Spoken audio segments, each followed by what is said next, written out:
What's up? Ask My Wedge, Instagram, YouTube. Yo, I haven't been on here for a minute.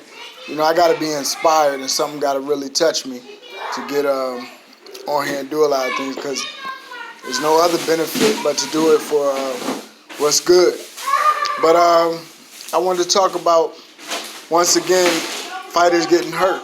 I came up in a time where the tough guy could actually win a fight, but now the skills pay the bills, and tough guys get hurt, if they don't come with some brain work. And I wanted to specifically talk about this fight where this guy's and he's actually in intensive care right now, going through some brain trauma, just like my man Levander Johnson. Memories to him. Shout out to his family. Bill Johnson, my old trainer. Arnold, and Mr. Howard, Hurt.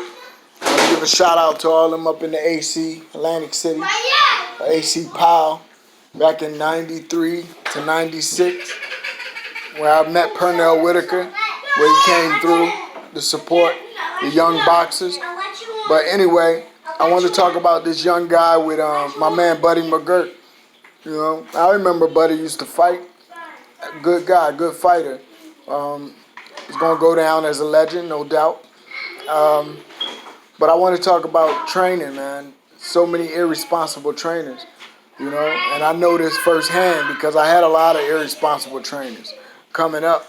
They wasn't responsible, and it wasn't really their fault. It was the time and era. It was like that. Hold on for a second. Let me straighten out these kids.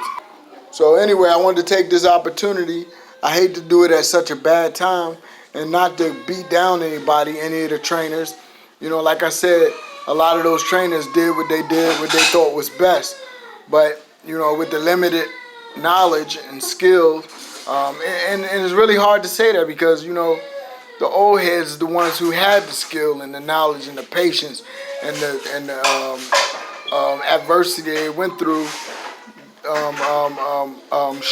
Showed that they had to have skill to make it through what they did.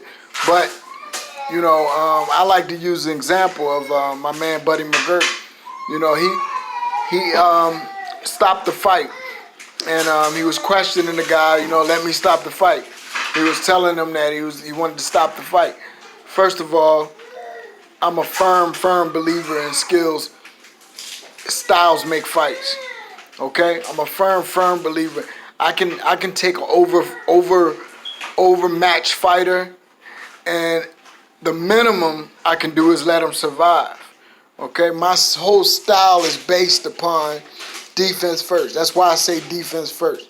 This is not about trying to say that I'm the best or everybody else is stupid. No, this is to save lives. You know what I mean? Because it's so idiotic for us to be punching on each other in there for these rich folks for no other reason but for money, a paycheck. Because 9 times out of 10, you're going to be overmatched, or somebody's overmatched, or it ain't a good fight. And the sad part is, everybody should have a qualifications to box. You should have the bare minimum to be able to protect yourself. So let alone you got somebody, a high-class trainer or a high-class gym or a high-class city who very famous and rich for boxing, and then they be irresponsible and not teach people how to defend themselves. Basic defense. Basic when to use it, when not to use it. What styles to match up with. If you see somebody coming in at you haphazardly and they just coming, back up, box. 9 times out of 10, you don't even have to hurt your opponent to survive. The only time you hurt your opponent is out of desperation and, desperation, and you go off and you get lucky and you land that punch. That's not boxing. Boxing is calculated as a sport. It's an art. And, you see basketball. You don't see Michael Jordan or LeBron James come out there and the coach say we got to stop the game. You gonna kill yourself. Nah, man.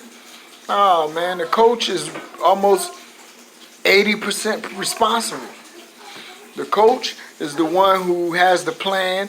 The video game is the player, is the fighter. The coach is the one who playing the video game. So how you gonna tell Mario that you need to stop playing?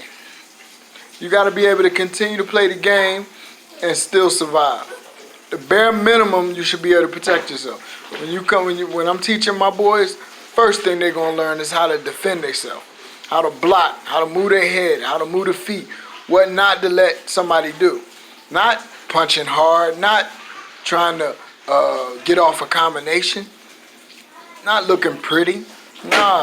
Boxing is defense first, and that's what I'm gonna stand on until we make a change, man, because it's sad, man. This keep happening over and over again. And boxing is getting more popular. People are really loving it because they seeing that it is skill-based.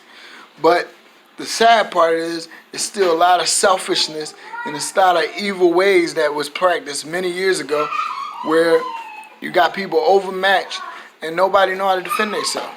Everybody know offense, but nobody know defense. I remember when I was younger, they used to tell me, offense is your best defense. That's a bunch of crap. That's a bunch of crap. Defense is your best offense. So shout out to all the trainers who love this sport, and I know all y'all do. But it's time to reevaluate what your intentions are in this sport, in this life, man. Your whole life is probably based upon offense, aggressiveness. Relax, man. Peace.